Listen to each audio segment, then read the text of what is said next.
Hola, sean todos bienvenidos a esta madriguera que los recibe permanentemente con las patitas abiertas. Este año nos ha traído muchos cambios, por ejemplo, ya no salimos tan seguido, pero tenemos nuevos formatos y en general han sido muy exitosos. Por ejemplo, poder escribir para uno poder contar sus propios objetos me parece una idea muy interesante.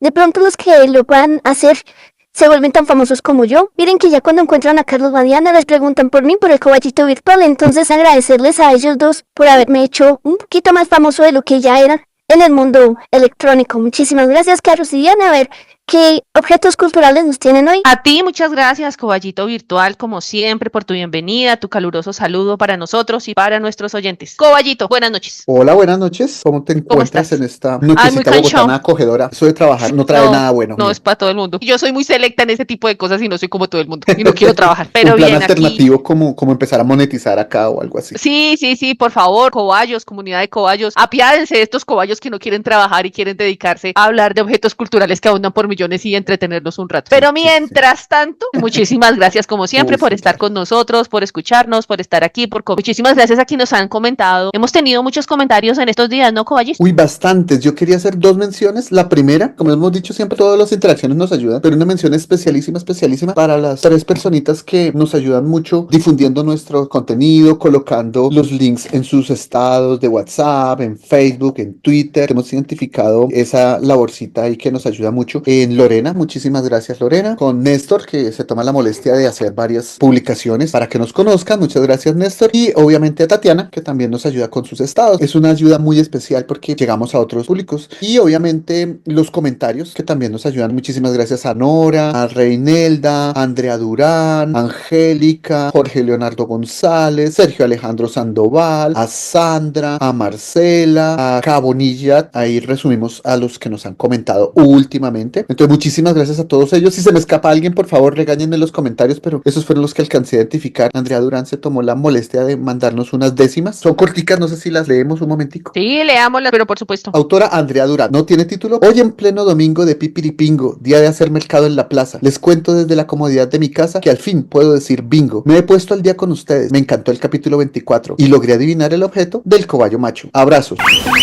Técnicamente no son décimas, porque ese estilo de verso se caracteriza por una métrica diferente y por unas rimas un poco más complejas. Sin embargo, son unos lindos versos que recibimos con el mismo efecto que fueron escritos. Muchas gracias, Andrea. Es un ejemplito de interacción, así muy bonito, muy tierno, y así es que queremos llegar a todos. Y recordarles a las personas que quieran salir en el podcast a presentarnos sus objetos culturales que les interese, que nos escriban por favor a nuestro correo, eltriangulodeloscobayos@gmail.com, y por ahí postularse para que coordinemos a ver cuándo pueden salir. Para quienes les interese venir y estar con nosotros en uno de nuestros episodios, nosotros más que felices de recibirlos. Quisiéramos de verdad que fueran los 15 minutos de fama, pero realmente esto se considera más un espacio para saltar del anonimato al desprestigio. En cualquier caso, bienvenidos y bienvenidos. En este mismo carácter festivo, divertido, relajado que hacemos, hablemos chismes tuyos y míos. Cobayes, ¿cuáles son las tres actividades en las que tú y yo más hemos perdido el tiempo en todo el año? Perdido el tiempo porque hemos hecho muchas cosas, pero quiero que te enfoques en las que hemos perdido el tiempo en los 1000 años que andamos juntos. Lo que pasa es que a mí jugar me gusta tanto que los videojuegos me encantan, le gastamos mucha energía, mucha plata también y mucho tiempo. Va uno. No es perder tiempo. No importa. También es una buena inversión. ¿Qué otras dos? Hablando carreta, ¿cómo hablaremos de carreta que sacamos un podcast? Listo, Mucha carreta, o sea, comiendo. Güey, madre, sí, no contaba con esa coba. Vámonos por el mismo tema de los juegos, devolvámonos. Vamos a hacer los videojuegos. Devolvámonos en los juegos. Ya te lo dije todo. Pero sí, los juegos de mesa también perdemos bastante tiempo haciendo juegos de mesa. Bueno, pues hoy vamos a perder el tiempo en este episodio hablando de los juegos de mesa. Uy, no me digas que conseguiste el patoli. No, coballito. Alguna vez yo hablaba con una amiga a la que le llevo muchos años y entonces yo le contaba que yo tenía este hábito de jugar juegos de mesa, de probar juegos de mesa, y ella me decía, ay, yo nunca logré instalar eso en mi familia. Estoy esperando a casarme y a tener mis hijos para instalar esa práctica que me parece muy linda. Algunas frustraciones obligan a los hijos a estudiar algunas cosas, pero esta frustración me parece tierna. ¿Por qué no juegan juegos de mesa? Es una cosa muy linda. Voy a empezar hoy un poco al revés, hablando desde lo personal de los juegos de mesa, mis juegos favoritos, y luego sí empezar a llevarse de venir histórico, que es lo que me gusta. Son universales y son históricos. Cuenta los que tú recuerdas que hemos jugado y yo voy tachando acá de la lista que traje. Hemos jugado cartas en 1000 Cartas. versiones. Rumi, tanto en cartas Rumi. como con fichitas. Juegos de rol. Sí, de esos rol. personajes, quién sabe qué les pasó, qué pecado. Parqués, ajedrez, no recuerdo haber jugado contigo. Es que a mí no me gusta el ajedrez, la verdad. Tú y yo no hemos jugado, ¿Cierto pero que yo no? sí he jugado mucho ajedrez porque a mi esposo le encanta el ajedrez. ¿Carcassonne jugamos contigo? Por supuesto. Club, Monopolio. En todas sus versiones, Exacto, en Monopolio, Monopolio, Tío Rico, Metropolio, Bolsa de Valores, como Monopolio, quieran llamar. Tío Rico, Bolsa Sí. de Valores, Dixit. Monopolio Digital, Sí, Dixit, también. que es un juego hermoso. Sushi Go, Florin Kittens, hace poco empezamos a jugar Murano. Ay, sí, qué juego tan lindo. No sé si cuentes, teóricamente se llama sombrero, pero nosotros le hicimos el juego de las palabras. Estos son no comerciales. Yo no me acuerdo de los monstruos marinos, ¿cómo se llama, Coballo? Catán. Así de afán esos. Vamos a hablar de los juegos más jugados en el mundo, un poco de los más vendidos. Si se venden, se asume que se juega porque hacer seguimiento es muy jodido. Se encontró que el más jugado es el ajedrez. Se calcula que solo en Estados Unidos se venden 3 millones de ajedrezes cada año. Teniendo en cuenta que tú tienes un ajedrez, lo juegas toda la vida, pues uno asumiría Sí. que son jugadores nuevos, por lo tanto es una cifra acumulativa. Coballito, una duda. Hasta donde yo tengo entendido, ¿es considerado también un deporte? De hecho, muchos juegos de mesa se han considerado práctica de competición y han Ok. tenido sus torneos y sus cosas, pero el ajedrez es un deporte. Le vamos a decir al cojito virtual que nos Perfecto. ayude. Claro, con mucho gusto. El ajedrez es tanto un juego de mesa como un deporte, puesto que su riqueza cultural y desarrollo histórico lo hacen parte de este capítulo, y debido a su exigencia mental y física, que incluye psicólogos, nutricionistas, entrenadores para tener un óptimo rendimiento, así como por su competitividad, su estructura, sus reglas y su organización, confederaciones, rankings, además de que trae beneficios para la salud, pues pueden fácilmente incluirse en un capítulo sobre deportes porque es un deporte también. Bueno, le siguen las damas chinas, que realmente no son chinas, 50.000 millones de juegos históricamente, acumulativamente. Monopolio, 275 millones de unidades vendidas. Le sigue el Scrabble con 150. ¿Y ese mismo el Bogle? El Google, pero este También no lo jugué. aparece aquí como los más vendidos, pero también me encanta. De los más vendidos, tú y yo ya hemos pasado por ahí con el otro Sí. montón de desadaptados que nos acompañan. El Club con 150 millones también. Batalla Naval, a mí ese juego me parece increíble, 150 millones. Cuando lo vi en esta serie, el juego del calamar, me pareció increíblemente bueno, de lo cruel, pero buenísimo. Yo creo que fue el primer juego que me obsesionó. Yo lo vi y me flechó. Yo era chiquito y lo tenían mis primos y me enamoró ese juego. Es muy divertido, a mí también me gusta mucho. Los juegos de trivia con 100 millones, el Backgammon con 88 millones, uno que se llama Candyland, ni idea qué será. El juego de mesa Candyland fue desarrollado en 1948 por Eleanor Abbott, una maestra jubilada que ese año se encontraba recluida en un hospital debido a la polio, y fue allí donde inventó el juego y lo probó con niños del hospital. Es muy popular porque no requiere lectura, estrategia o toma de decisiones. Se enfoca en los niños más pequeños y solo requiere habilidades de conteo y seguir instrucciones. En 1949 lo compró y distribuyó Milton Bradley, y con ese juego igualó el éxito de la compañía rival Parker Brothers. Incluso en 2005 tuvo su propia película, Candyland, The Grey Lollipop Adventure, que algo así como Guerra de Dulces, la aventura del gran Chupetini. Tiene un tablero con 134 casillas de diversos colores y una serie de tarjetas. En cada turno, los jugadores sacan una tarjeta y se mueven a la siguiente casilla del color que indique dicha tarjeta. Con 50 millones, el Rummy Q, 50 millones, The Game of Life, 50 millones. El juego de la vida lo jugamos hasta la saciedad, le inventamos nuevas reglas, alargamos la vida, teníamos nietos, Total. fue la locura. Creo que lo jugamos un par de veces. Otelo, 40 millones. Pictionary, 25 millones. Catán o Monstruos Marinos, como se míralos conoce ahí. en el bajo mundo, 14 millones. Risk, 12 millones. Estratego, 8 millones. Mancala, en idea, 7 millones. El Mancala es un juego de mucha estrategia, donde cada participante trata de acumular la mayor cantidad de fichas o semillas en su depósito que se llama Mancala. Aunque existen algunas variantes, lo usual es un tablero con 2 filas de 6 hoyos cada una. En cada uno de estos hoyos se ubican 4 o 6 fichas, las cuales van siendo redistribuidas por cada jugador en su propio turno. Connect, que son jugar 4 en línea, 4 millones. Uno que se llama Block-A, 4 millones. Y uno que también es muy completo, me parece súper lindo. Creo que también lo hemos jugado, que es el Cranium, 3 millones. De los más jugados, mi pequeño listado contiene 20. De los 20 hemos jugado 15. Qué Vamos en vergüenza línea con con esos las 5, Dios santísimo.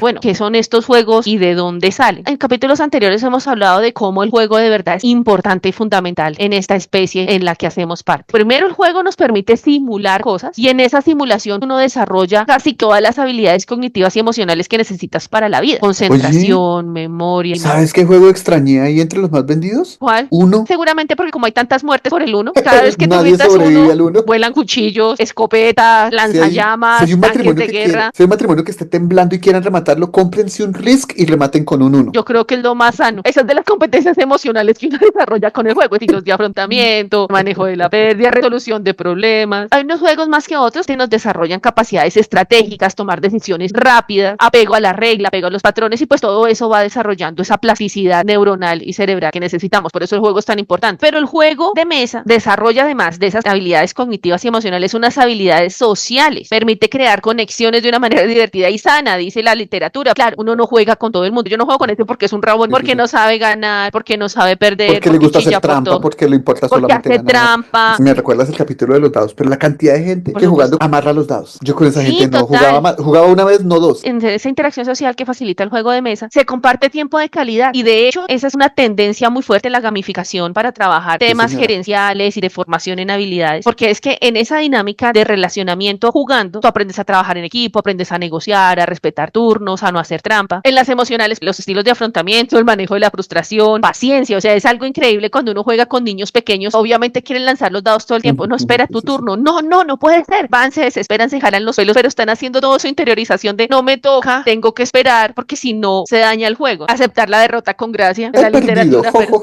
He perdido, qué divertido. Qué bueno. En los juegos de mesa, salvo algunas versiones, porque es un negocio como todo en el capitalismo multimillonario, es de entretenimiento accesible. Obvio. Tú te compras un ajedrez y te dura toda la vida, y con el ajedrez puedes jugar damas, del tablero te puedes inventar otras cosas. Si tú compras un parqués en Colombia, ¿cuántos parqués hay heredados? De pronto lo único que tú haces es cambiar los dados, porque obviamente van perdiendo bordes, lo puedes jugar en cualquier momento. De hecho, la mayoría de las estrategias comerciales para la venta de juegos de mesa tiene que ver con la posibilidad de utilizarlos en cualquier lugar y en cualquier momento. Por ejemplo, ese uno que puedes jugar en la piscina. Cualquier juego fortalece la creatividad, entendida como la imaginación, crear estrategia, inventarse cosas. Estos juegos de inventarse cosas me parecen buenísimos, como los de inventar historias. Era un juego que yo utilizaba mucho con mis chinos en la universidad, y era increíble eso, cómo preparaba para su capacidad de utilizar su pensamiento divergente. Hay hallazgos en el sudeste de Turquía de 5000 años de antigüedad, donde encontraron una cajita con 50 piedras talladas pequeñitas y pintadas, que se consideran las piezas del juego de mesa más antiguo por la humanidad. Naturalmente no tienen ni idea qué se jugaba ni cómo se jugaba, pero por la misma homogeneidad de las piedritas, de la forma en la que estaban dispuestas y lo demás, se asume que así fuera. 3000 años antes de Cristo, los señores egipcios, como siempre, jugaban un juego que se llama Senet, que es el juego de mesa con reglas más antiguo del que conocemos hoy en día. Se jugaba con fichas y con palitos. Es algo así como que se hacían 3 filitas con los palitos, y eso simbolizaba como unas figuras o peones. El juego lo jugaba solamente la nobleza, la clase con billete. Incluso hay partidas que se representan en algunos dibujos de los que se han encontrado en papiros, paredes, bueno, donde diablos pintaran los egipcios. En los podcasts. Yo sí creo. Naturalmente los egipcios le daban una mirada religiosa y cosmogónica, porque se creía que los dioses Ra, Thoth y Osiris protegían a quienes ganaban el juego. Y eso quedó mencionado en el libro de los muertos, capítulo 17, para cuando abran su libro de los muertos, no lo encuentren fácilmente. El libro de los muertos no es solo un libro, sino una colección de conjuros, ilustraciones y consejos que los antiguos egipcios enterraban con los difuntos para ayudarles a sobrevivir en el más allá.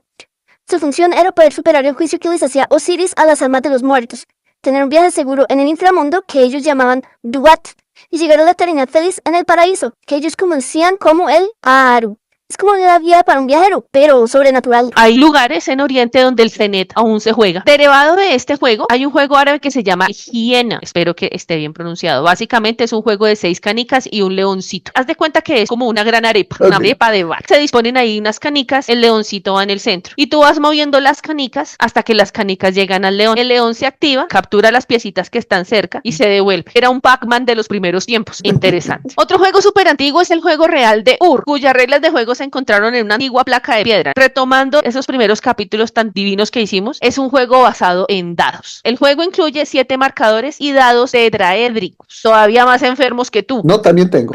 Lo sé, pero ellos te ganan por vejez. ¿Sí? Es un juego de estrategia. Al parecer se jugaba entre 2 jugadores, involucrado azar, porque si lleva los dados. Es la base del backgammon, que tú y yo nunca hemos jugado. El caso es que el que primero acabe todas sus fichitas gana. Sí. Los invito amablemente que nos expliquen cómo se juega esa tontería, porque lo que soy yo no tuve tiempo ni paciencia. En el 1300 a.C., ampliamente difuminado en el Imperio Romano, se jugaba algo que se llamaba Ludus Latrunculorum. Dicen que se parece al ajedrez. Lo que hacía era reflejar tácticas militares de la la época. Otro juego que también es muy antiguo es el de serpientes y escaleras. Se sabe incluso de una versión que se remonta al año 200 antes de Cristo en la India, que enseñaba sobre la mortalidad y la diferencia entre el bien y el mal. Subir por las escaleras es bueno, pero ser devorado por una serpiente es malo y te devuelve hacia abajo. Nuestros amigos británicos, paréntesis, hace unos días estaba curioseando en las redes, mostraban un mapamundi y decían ¿qué países no han sido invadidos por el Imperio Británico? No eran más de una docena. Son En locuras. Sudamérica creo que se salvaba Bolivia. ¡Qué virus! Cuentas más, cuentas menos, porque cada uno hace sus propias cuentas de qué es un país, cómo contar un país, etcétera. Somos más o menos 200 en el mundo. ¿Qué de 212? El caso es que los británicos llegan a la India y el juego se extiende en los 180 y tantos países en los que tenían influencia y terminó de popularizarse en el 43 cuando la compañía estadounidense Milton Bradley, una de las más tesas en comercialización de juegos de mesa, la hizo llegar a todo lado. El ajedrez por sí solo da para un episodio. Qué vaina tan asombrosa, tan llena de historia, de belleza, de simbolismos, como lo conocemos hoy en día. Es una evolución más bien moderna. El juego como tal empieza 400 años después de Cristo. Se plantea que es una derivación de juegos germánicos y celtas de un juego estratégico que se llamaba Tafur. Esto fue un primer acercamiento que encontré y como digo, no profundicé más porque realmente el juego por sí solito da para 100.000 episodios porque es una cosa muy apasionante y tiene unas complejidades históricas, estratégicas, de diseño, ¿Sabes para cuántos políticas. capítulos da? Ya lo calculó el mismo ajedrez. Entonces hace el cuento de colocar un granito en el primero Ajá. y empezar a duplicar por los 64 cuadritos. Que al final tienes que entregar tu reino. El problema del trigo y el ajedrez aparece en varios relatos y se liga a la India y a la invención misma del ajedrez. Se puede decir que es de un rey que conoció el juego del ajedrez y quiso recompensar al creador. El creador del juego le pidió que colocara un grano de trigo en el primer recuadro del tablero, en la segunda casilla el doble que en la primera, en la tercera el doble de la segunda y así, siempre duplicando la cantidad anterior. El rey se burló por tan insignificante recompensa y ordenó a su tesorero pagarle inmediatamente. Pero este le advirtió que el resultado superaba con creces la totalidad de recursos del reino. El final tiene muchas versiones, que puede incluir el mandar a decapitar al inventor del juego, hacerlo consejero, o darle el pago de todas las cosechas durante 10 años, entre otros posibles finales. Lo importante es señalar que esta petición es una trampa exponencial. Si sumamos todos los granos de trigo que se supone que se solicitaron, el resultado sería un número total de granos de 19 cifras que se pronuncia así: 18 quintillones, 446 cuatrillones, 744 trillones, 73 billones, 709 millones, 551.615 granos. A razón de 65 miligramos de peso para cada grano, estaríamos hablando aproximadamente de 1.199 billones de toneladas de trigo. Es decir, más de 1.600 veces la producción mundial anual de trigo, y por eso se afirma que podría ser más trigo que el que ha producido la humanidad en toda su historia. Es una lección brutal de matemáticas porque la mayoría de gente no entiende el crecimiento exponencial, así que si alguna vez te piden solamente duplicar algo 63 veces, diles que no. O estudia matemáticas. O mejor las dos. Pero en cualquier caso confluyen en que siempre ha sido una guerra entre dos ejércitos y el objetivo ayudar a escapar al rey o capturar al rey contrario. Otra historia dice que esa versión del Tafur dio lugar a un juego en el Imperio Gupta en la India que se llamaba el Chaturanga. El juego en ese momento se conocía como las 4 divisiones, que representa carros, infantería, elefantes y caballería. Hombre, ¿qué otro ejército del planeta tiene elefantes? El de la Tierra Media. Sí, caballito, pero entonces vamos a hablar de los que tienen presencia en este plan. Esos carros, infantería, elefantes y caballería se volverían torres, peones, alfiles y caballos. Ese Chaturanga llega a Persia en el año 600 después de Cristo y empieza a europeizarse. Las reglas se modificaron y variaron muchas veces hasta que en 1475 se imprimió el primer libro de ajedrez. Luego viene nuestro amigo el dominó. La mayoría de los historiadores dicen que es un juego chino del siglo XI que se viraliza cuando llega al continente europeo. En el siglo XVIII, el Caribe especialmente lo atesora. Uno sabe jugar dominó, pero no hay nada como ver jugar dominó a los venezolanos en su parte del Caribe, a los panameños, a nuestros caribeños, Barranquilla, Santa Marta, que es todo un espectáculo ver cómo terminan moviendo esas fichas. Hay otro juego que yo no conocí hasta que llegué a la universidad y conocí a un enfermo que se volvió después mi mejor amigo durante muchos años, que es el Go. Odio el ajedrez, pero me fascina el Go. Yo tenía un Go de bolsillo. Sí, yo lo recuerdo, caballito, que era pequeñito, que era como jugar con lentejitas rojas y negras.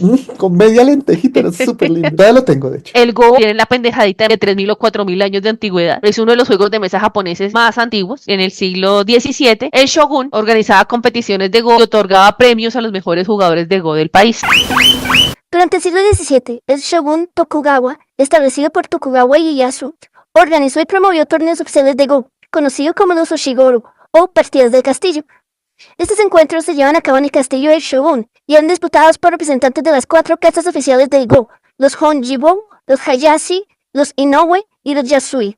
Estas casas fueron instituidas y financiadas por el shogunato a partir del año 1612 con el objetivo de profesionalizar y elevar el nivel del juego en Japón. Es uno de los juegos que es muy raro aquí, pero debe ser muy popular en esas latitudes orientales. Hablamos ya de los juegos más jugados y de los juegos más vendidos. Me gustaría hablar de los juegos novedosos, de los juegos que están llegando, de las cosas distintas que están saliendo. Uno se sorprende de la cantidad de cosas que pueden haber. Por ejemplo, el Dixit es un juego medianamente novedoso. Es un jueguito de carticas ilustradas, donde por ronda los jugadores tienen que adivinar cuál es la carta correcta para que coincida con una pista narrativa. Es un juego súper lindo, es muy creativo, fomenta la imaginación. Muy lindo. Muy bien pensado. Otro que encontré se llama Codenames y es un juego de palabras en el que 2 equipos compiten para identificar agentes secretos a través de pistas dadas por un compañero del equipo. Otro que se llama Pandemic es un juego cooperativo donde los jugadores trabajan juntos como miembros de un equipo de control de enfermedades para detener la propagación de virus mortales. Y hay otro que me pareció increíble, Terraforming Mars. Los jugadores asumen el papel de corporaciones que compiten para transformar Marte, gestionando recursos y proyectos para hacer el planeta habitable. Combina estrategia con temática científica. Y avaricia. Por todos, me encontré uno que se llama Cards Against Humanity, Cartas contra la Humanidad, un juego de cartas que está basado en el humor negro y tiene un contenido explícito y ofensivo en términos de violencia, racismo, peleas, etc. Otro que se llama Secret Hitler, es un juego de deducción social. Pues muy bueno. Y el Monopoly, si bien es uno de los juegos más vendidos, es un juego que no cumple con el objetivo de su creadora, que fue una mujer cuyo nombre no recuerdo.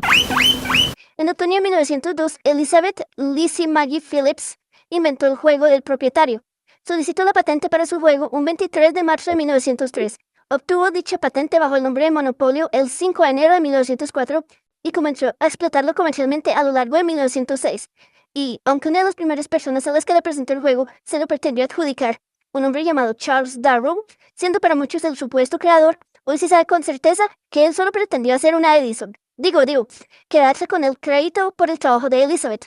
Ya en 1935 la Parker Bros. Se hizo con los derechos del juego y finalmente es Hasbro quien se queda con los derechos desde el año 1991 hasta la fecha. Ella lo pensó para que las personas lo jugaran viendo el problema que era que una sola persona se quedara con todo, que estaba diseñado para compartir, para colaborar, con unas reglas que estaban un poco modificadas de las que jugamos hoy en día y se fue por el otro lado y lo que ha sido es un culto al capitalismo para fomentar la avaricia y la competencia desleal. Ese solo jueguito da para un podcast. Es súper linda la historia. Sí. No podía irme sin hablar de los juegos colombianos. Yo sé que esto da para más. El juego de mesa por excelencia en Colombia es ¿Parqués? Por supuesto. Tiene todas las reglas habidas.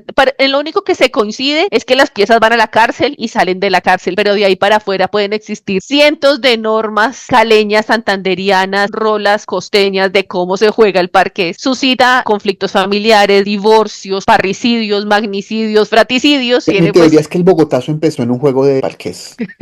No tengo pruebas, pero tampoco dudas.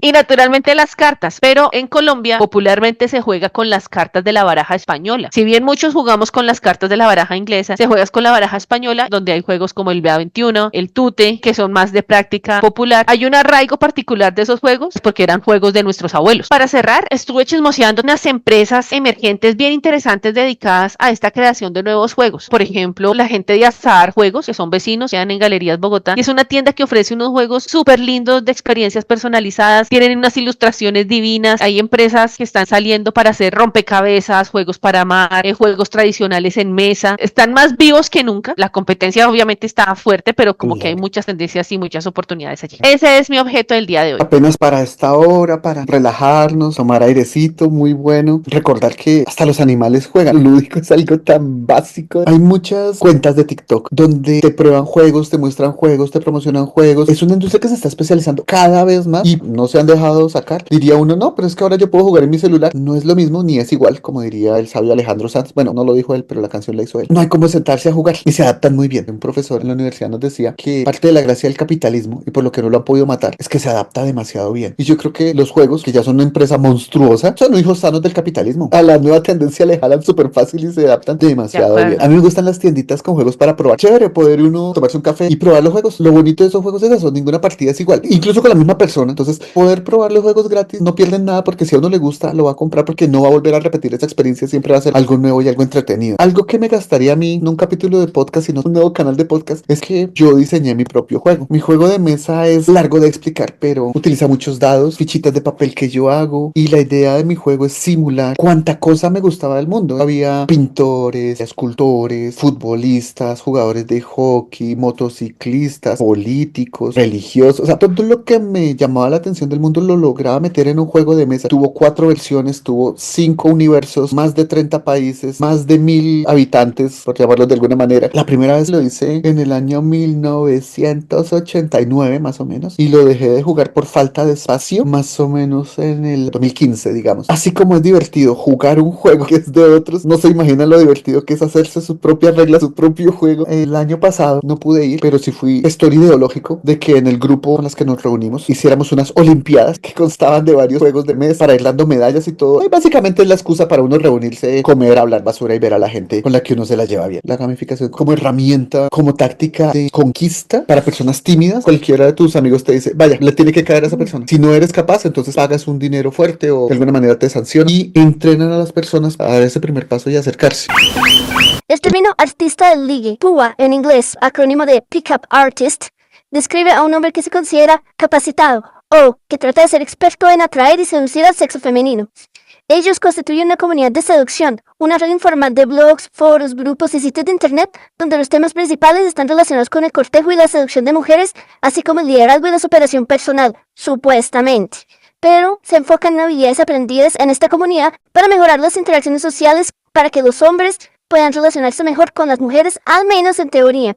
Pero la mayoría de dichas técnicas fueron tachadas de machistas, como una apología al acoso sexual hacia las mujeres, como intrusivas, como acoso y muchas otras razones más por las cuales efectivamente resulta poco ético aplicar la gamificación para conquistar personas, porque las personas no son objetos. Tengo un amigo que tiene una empresa en temas de gamificación y es un tema bien interesante porque la gamificación permite acercar temas densos. Entonces a nivel corporativo funciona un montón. La gamificación está basada en el juego, pero también está basada en sistemas de economía comportamental. Tiene un tema de desafíos y niveles. De hecho, con el Cobayo Beta diseñamos a través de la gamificación cómo hacer que una organización desarrollara comportamientos proambientales y funcionó muy bien. O sea, cuando hicimos el piloto a la gente le encantó. Por otro lado, la gamificación también te permite desarrollar actitudes, aptitudes, habilidades, motivaciones en el campo organizacional. Funciona mucho para trabajo en equipo, bajar modelos de gestión de conocimiento, desarrollar planes de capacitación. En el tema de habilidades sociales para conseguir pareja, no es la primera vez que lo escucho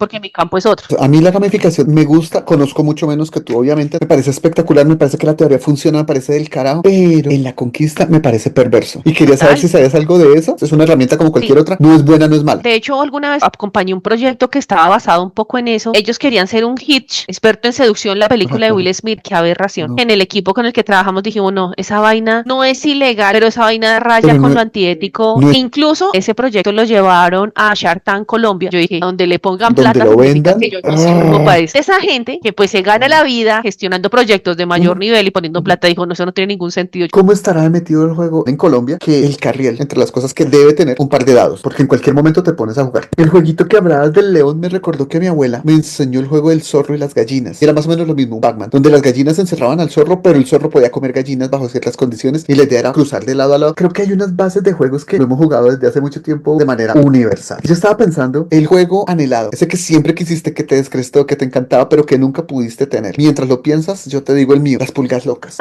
Era una bobada porque es un tablerito que tiembla. Tú tienes unas pinzas de colores. Si tienes la pinza azul, entonces te coges las fichitas que tienen forma de pulga azules. Si tienes la pinza roja, entonces coges las fichitas de color rojo. Te daban un tiempo, esa vaina empezaba a temblar y eso saltaba por todo lado, por eso se llamaba pulgas locas. Tenía forma de cama el tablero que temblaba. Pulgas locas. Me acuerdo del comercial. Yo siempre quise un Scrabble y mi esposo me lo regaló cuando éramos novios. Fui muy feliz y de hecho todavía lo tengo. Una cosa que a mí me encanta es un juego que se llama Con eso no se jode para pobres. ¿Lo conoces? Claro que sí, lo estuve buscando y no me acordaba del nombre. Me encanta ese berraco que juego. Incluso lo puedes pagar, creo que una fracción de algo y descargarlo en PDF y recortarlo. Viene en el PDF, tú descargas el PDF, lo imprimes, empiezas a doblar y a pegar y ya tienes tu juego, porque es para pobre. El Con eso no se jode, y es pagando una pequeña fracción, etcétera, etcétera. Pero Con eso no se jode. Para pobres, viene en PDF y viene gratis. Vamos a bajarlo y vamos a jugarlo. Es un compromiso aquí delante de todos los cobayos. Es muy bueno porque gana el que menos plata tenga, el que más pobre quede, el más quebrado. Oye, podemos jugar eso perfectamente. Es absurdo, es muy bueno. Cierro con mi recomendación literaria, Igrok, del ruso El Jugador, de Fyodor Muy Dostoyevsky. bien. Yo Coballo, pero Espectacular. tiene Quiera leer en ruso porque es que en la traducción al español se pierde mucho, como dirían los puristas.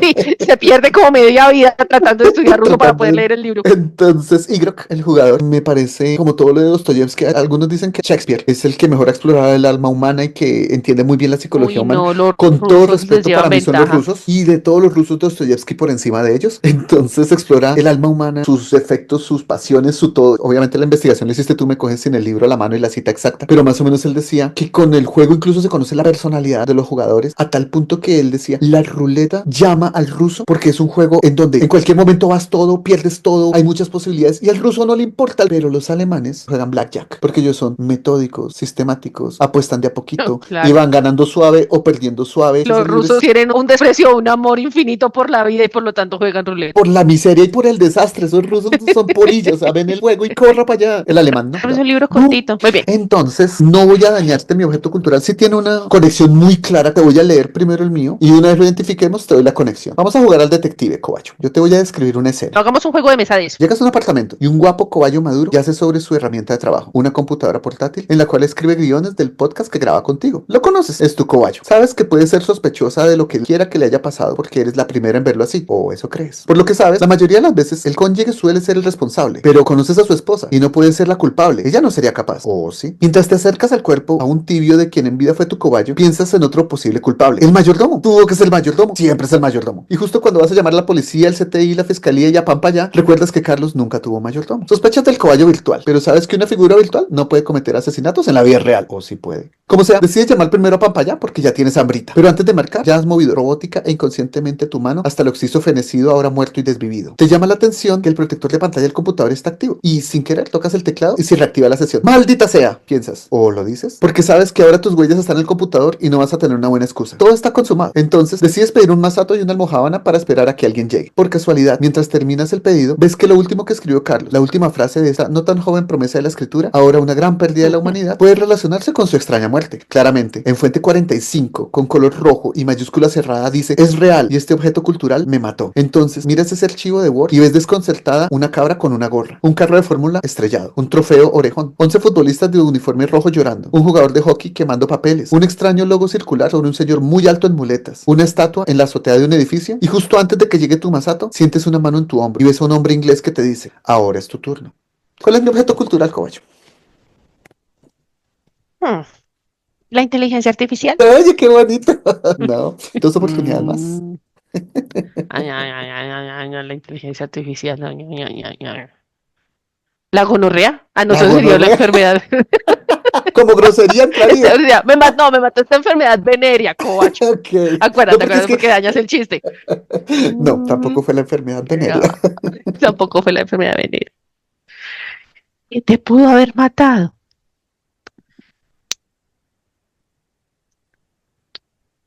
Pudo haber matado. ¿La felicidad? Eso es un objeto cultural gigante y sí, reconozco, he traído unas cosas monstruosamente grandes. Pero no es. Pista, ayudaría si te digo que el inglés que te habló y te tocó en el hombro se llama Aaron Ramsey. El Ramsey que me conozco y que me gusta era italiano. Y no creo que haya venido. Si viene a matar gente, viene a matar a la clase dirigente. No creo que venga a matar No, pues, a la ya clase sabe. trabajadora, coño. Este No, muchacho no creo. Aaron Ramsey fue protagonista de uno de mis objetos culturales. Fútbol debe ser algo de hockey. No, futbolista, es futbolista. Ah, este no era el pobre muchacho. Ay, este pendejo hizo un gol. Ese. Ramsey hizo un gol y como tú estabas Ramsey semifamoso, hizo- te mató. Me semi-mató. Entonces, sabiendo eso, ¿te atreves a decir cuál es mi objeto cultural? ¿Qué tenía Ramsey? Josh Washington, una maldición. Entonces, el tema son Josh Washington, las maldiciones. dedicado a Jorge Leonardo González. Las maldiciones del deporte. Maldiciones deportivas. Un tema que nos pidió un ¿Segunda caballito. parte? No, porque la primera fue solo Aaron Ramsey. Era un blitz y era solo Aaron Ah. Ramsey. Y dijimos, esa es el abrebocas Ya. del pedido que hizo nuestro querido caballito Jorge Leonardo González yo sobre pensé. maldiciones deportivas. Mira, George, vienen tus maldiciones deportivas para que disfrutes.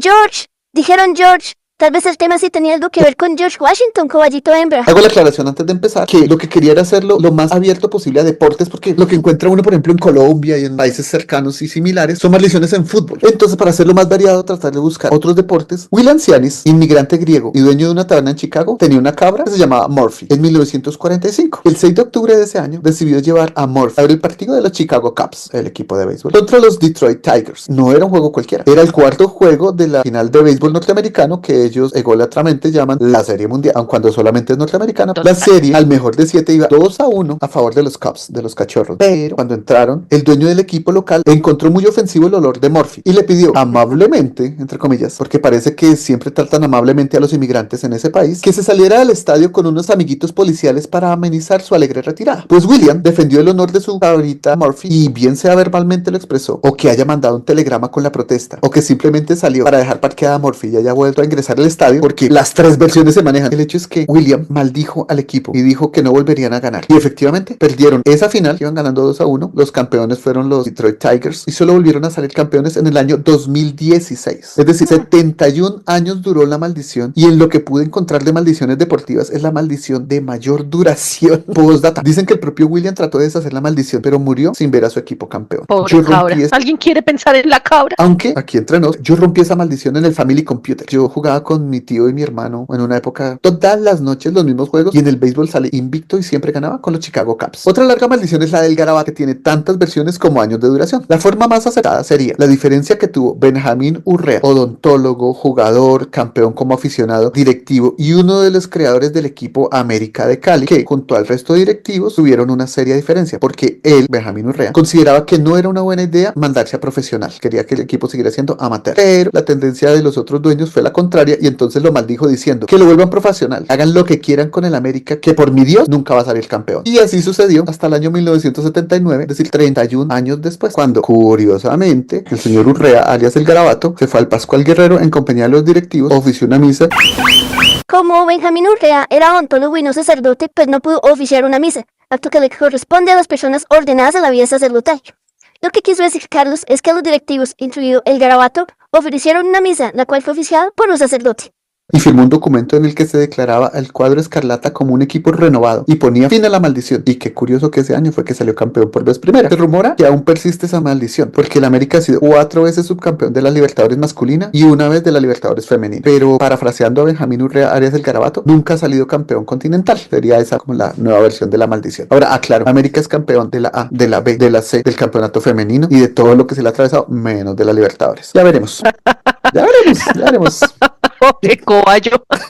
Son deudas que hay que cobrar. Ay, Dios mío. Bueno, allá está el otro también al que le dedicamos el capítulo, esperando a ver cuando Santa Fe es campeón de la Libertadores. Bueno, yo me río aquí igual de caray. En 2008, don Benjamín Urrea dijo que eso no es cierto, esa historia de la discusión con los otros directivos. Él dijo que él le prestó una plata al equipo para los uniformes, y cuando él llegó a cobrarlo, los jugadores no le quisieron pagar los intereses, ni nadie del equipo, ni nada. Entonces solamente les dijo malditos, pero que se lo dijo a los jugadores y no al club, y que hasta pagó misa después para limpiar al equipo. Esa es la versión de don Benjamín, que ya falleció, entonces no hay forma de que la retracte, pero pues él estaba ahí, nosotros no, él tiene intereses. Ya no se echó la sal, ya deja así se ya no se sabe, sí. Hablando de uniformes rojos, el Benfica de Portugal tiene la maldición de Gutmann, procedente del año 1962, cuando el técnico húngaro del Benfica, Bela Gutmann, fue despedido por solicitar un aumento de salario que le fue negado. Es que como es de atrevido, una persona que trabaja bien y pide eso sí es una maldición, sí, comprobadísima. Sí, Bela se sustentaba en que había ganado la Copa de Europa 2 años seguidos, que es el torneo que hoy vendría siendo la Champions League, que no es poca cosa. Pero nuestro reportero costeño reporta que la respuesta del club fue que no le subían porque ajá. Entonces don Bela cogió sus cositas y cuando salía del club injustamente por la puerta de atrás, en una entrevista a un diario alemán dijo algo parecido a lo siguiente: sin mí el Benfica nunca volverá a ganar la Copa Europa. Algunos le atribuyen un número que dijo en 100 años no volverá a ganar la Copa, otros dicen que eso fue una maldición para todos los clubes portugueses, e incluso algunos dicen que esa maldición no existió y que fue un problema de traducción, que como el club era alemán, él era húngaro y estaba jugando en Portugal, entonces un problema de traducción es que él nunca dijo la maldición. El hecho es que el Benfica ha sido subcampeón de la Europa League en el 63, en el 65, en el 68, en el 88, en el 90, en el 83, en 2013, en 2014. Nunca campeón y van 62 años sin salir campeones. Mario Andretti es un piloto que ganó las 500 millas de Indianápolis muy joven en los años 60. Y cuando ganó, el equipo se vendió. Lo compraron otras personas, bueno, lo que fuera. Movimientos naturales porque es un deporte muy caro y viven comprando y vendiendo a escuderías. Pero en esa compra despidieron al mecánico jefe que era Clint Browner. Y se dice que su esposa visitó un adivino para maldecir al piloto, es decir, a Mario Andretti, porque no hizo nada para evitar que echaran al mecánico en jefe. Y las 24 carreras siguientes fueron un desastre para Mario Andretti. De esas 24 terminó solo 5 veces y en ninguna ganó. Se dice que no podía ganar otra vez las 500 millas de Indianápolis. En 1982, cuando llegó a liderar la carrera, se rompió una válvula y llegó noveno. Sus hijos, Michael y Jeff, su sobrino John y su nieto Marco, todos grandes pilotos y han perdido las 500 millas de Indianápolis. Bueno, los une como familia. De hecho, Michael Andretti tiene el récord de más vueltas lideradas sin ganar. Lideró 431 vueltas de las 500 millas de Indianápolis y no ganó. Y dijo, he heredado mucho de mi padre. Más que su forma de conducir, creo que le heredé la suerte. En la final de la Champions League dice que quien toque el trofeo al iniciar el partido pierde esa final. Le pasó a Ludovic Giuly en el 2004, jugador del Mónaco, y perdieron de lejos 3-0 contra el Porto, que era favorito del Mónaco. Pablo Maldini en 2005 me dolió mucho porque es del Milan. Iba ganando el Milan 3-0, el Liverpool le empató 3-3, le ganó en penaltis y chao a la Copa Champions para el Milan. Anatoly Timoshuk solo la rozó, no la tocó, no la cogió. Y ese año el Bayern Múnich iba ganando 1-0 y a última hora el Chelsea le empató. Fueron a penaltis, Chelsea les ganó y el Múnich de Timoshuk se quedó sin la copa. Dicen que solo la toca quien merece. Mucho impacto también generó la maldición de 1940. Lo más narrado es que los New York Rangers, equipo de hockey, ganaron ese año su cuarta Copa Stanley y quemaron adentro de la Copa Stanley los recibos de la hipoteca del Madison Square Garden. Y resulta que la copa es sagrada, dice la historia. Entonces los dioses del hockey no le permitieron volver a ganar a los New York Rangers hasta 1994 por la afrenta de... Y de hecho, después de 1994 no han vuelto a ganar. Pese a ser un equipo de bastante renombre de los fundadores, tener jugadores exageradamente importantes, muy buena historia, pero no han vuelto a ganar. Otra versión dice que Red Dutton, quien perdió su equipo tras la guerra mundial, los New York Americans, y la pésima campaña que hicieron los Rangers, él dijo, es el momento de revivir a los New York Americans. Renunció a ser presidente de la NHL, pero resulta que los gerentes de la NHL y el gerente del Madison Square Garden le incumplieron los acuerdos verbales, mejor dicho, lo dejaron viendo un chispero y no revivieron jamás a los New York Americans, que a la fecha no existe. Es cuando dicen que Dutton dijo que no iban a ganar los Rangers mientras él viviera. Y se cumplió porque él murió en el 87. Otra maldición dice que los pivots del Portland Trail Blazers, equipo de la NBA, siempre se lesionan. Para la temporada de 1977, que salieron campeones, se lesionó el pie su gran jugador Will Walton por sobreesfuerzo y no jugó esa temporada. Perdieron, quedaron súper atrás. Los Portland Trail Blazers llevan 21 años llegando al playoff, 14 de ellos saliendo en la primera ronda. En 1984, ellos tenían la segunda opción del draft. El primer equipo, los Houston Rockets, escogió a Hakeem Olajuwon, jugador exageradamente completo, y el segundo jugador favorito de todos era un señorito que se llamaba Michael Jordan, pero los Portland Trail Blazers dijeron, hombre, no me interesa Jordan, me interesa la mega estrella Sam Bowie, que también jugaba de pivot, y se pasó 2 de los siguientes 5 años lesionado con los Portland. Sobre los años 2000, un veterano, Arvydas Sabonis, pivot europeo, jugó mucho tiempo en el Real Madrid y ahí pasó a la NBA. Se retiró por lesión también en los Portland Trail Blazers. Después de que se lesionó Arvydas Sabonis, llegó Joel Prisiva, la promesa del juego, ahí sí, un buen jugador, no como la pésima elección de Sam Bowie, pero terminó lesionado. En el año 2010, el prometedor pivot Randall Roy llegó y salió con las rodillas despedazadas, lesionadas, y no volvió a jugar. Las elecciones del draft de Portland parecen afectarle más que las lesiones, y eso es mucho decir. Una maldición peor que esa, yo la tengo. La maldición multideporte. El cuáquero William Penn es el clásico representante de los protestantes fundadores de Estados Unidos.